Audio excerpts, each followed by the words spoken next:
সবাইকে অবাক করে দিল লামিন ইয়ামাল। ম্যাচ শেষে যা ঘটল তা দেখে নিজের হাসিও থামাতে পারলেন না স্পেনের এই তরুণ তারকা। বিশ্বকাপের কোয়ার্টার ফাইনালে বেলজিয়ামকে 2-1 গোলে হারিয়ে সেমিফাইনালে উঠে গেছে স্পেন। কিন্তু ম্যাচ শেষে সবচেয়ে বেশি আলোচনায় ছিল না শুধু এই জয়, বরং ছিল লামিন ইয়ামালের পরিবারের এক আবেগঘন মুহূর্ত। স্টেডিয়ামের বিশাল স্ক্রিনে হঠাৎই ভেসে ওঠে ইয়ামালের ছোট ভাই কেইনের ছবি। স্পেনের জয়ে সে এমন উচ্ছ্বাসে লাফাচ্ছিল, নাচছিল এবং আনন্দ করছিল যে পুরো স্টেডিয়াম মুগ্ধ হয়ে যায়।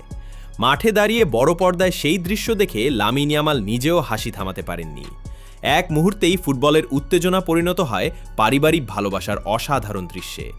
ম্যাচের নায়কও ছিলেন ইয়ামাল।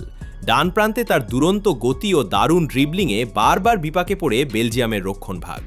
তার আক্রমণাত্মক খেলায় স্পেন পুরো ম্যাচেই আধিপত্য বজায় রাখে এবং বলের দখল রাখে 63%। 30 মিনিটে ফাবিয়ান রুইসের গোলে এগিয়ে যায় স্পেন। তবে প্রথমার্ধ শেষ হওয়ার আগেই চার্লস ডি কেটেলারের গোলে সমতায় ফেরে বেলজিয়াম। ম্যাচ যখন অতিরিক্ত সময়ের দিকে এগোচ্ছে বলে মনে হচ্ছিল, তখনই আসে নাটকীয় মোড়। 85 মিনিটে কোচ লুইস দে লা ফুয়েন্তের বদলি হিসেবে নামানো মিকেল মেরিনো মাত্র 3 মিনিটের মধ্যেই হয়ে ওঠেন ম্যাচের নায়ক।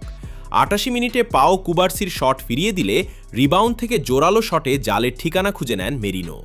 সেই গোলেই নিশ্চিত হয় স্পেনের 2-1 ব্যবধানের রোমাঞ্চকর জয়। এই জয়ের ফলে স্পেন এখন সেমিফাইনালে, যেখানে তাদের অপেক্ষায় শক্তিশালী ফ্রান্স।